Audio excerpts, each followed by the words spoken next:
माझं नाव दीपाली. सो आज माझ्या मुलीच्या स्कूलमध्ये आषाढी एकादशीचं सेलिब्रेशन आहे. सो त्यांना वारकरी विठ्ठल किंवा रुक्मिणी बनून जायचंय. मी तिला आज वारकरीचा गेटअप दिलाय. तो गेटअप तिला कसा दिला, तिला कसं तयार केलं, ते सगळं मी तुम्हाला या व्हिडिओमध्ये दाखवणार आहे. सो व्हिडिओ शेवटपर्यंत नक्की बघा. सो चला बघूया. सो सगळ्यात अगोदर हा नॉर्मली जो झप्पा कुर्ता असतो, जो आपण दिवाळीमध्ये किंवा इतर सणाला घालतो, तो हा नॉर्मली झप्पा कुर्ता आहे. त्याच्यानंतर हा पंचा आहे आणि आपले जे टाळ आहे ते आहे.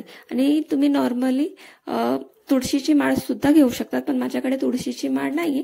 सो मी इकडे नॉर्मली जी आपली जप माळ असते ती घेतलेली आहे. सो सगळ्यात अगोदर मी तिला छान असं पावडर लावून तिला कपडे घालून घेतलेले. बघा, कपडे घालताना सुद्धा किती गप्पा मारते ती. त्याच्यानंतर अगोदर मी तिला असे कपडे घालून घेतले आणि त्याच्यानंतर आपण जो आपला गंध असतो त्याला पाण्यामध्ये थोडंसं मिक्स करून घ्यायचं आहे आणि आपण गंधाचा आकार द्यायला आपल्याकडे जी युपिन असते ती घ्यायची. त्याला गंधामध्ये असं चांगलं असं बुडवून घ्यायची आहे आणि व्हिडिओमध्ये दाखवलं तसं प्रकारे ती लावायची आणि आपला गंधाचा आकार येऊन जाईल. त्याच्यानंतर गंधाचा एक टिपका लावायचा आहे आणि नंतर बुक्का लावायचा आहे. जसं व्हिडिओमध्ये दाखवलं तसं प्रकारे सगळीकडे गंध लावून घ्या आणि बुक्का सुद्धा लावून घ्या.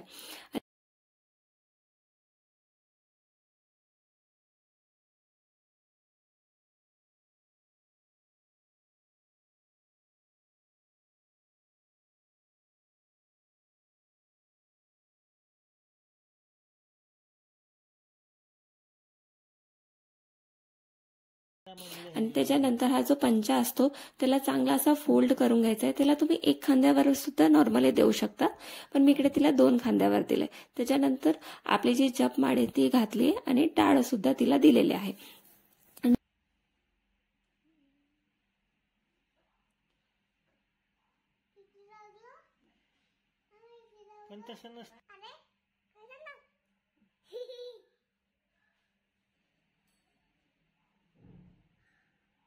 आणि त्याच्यानंतर शेवटी टोपी घालायची आहे. बघा, आपला वारकरी किती छान दिसतोय, किती छान गेटअप आलाय ना.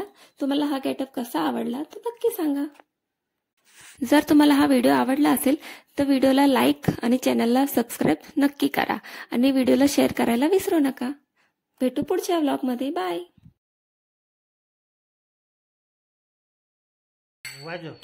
विठ्ठल विठ्ठल विठ्ठल विठ्ठल विठ्ठल विठ्ठल ये जय हरी.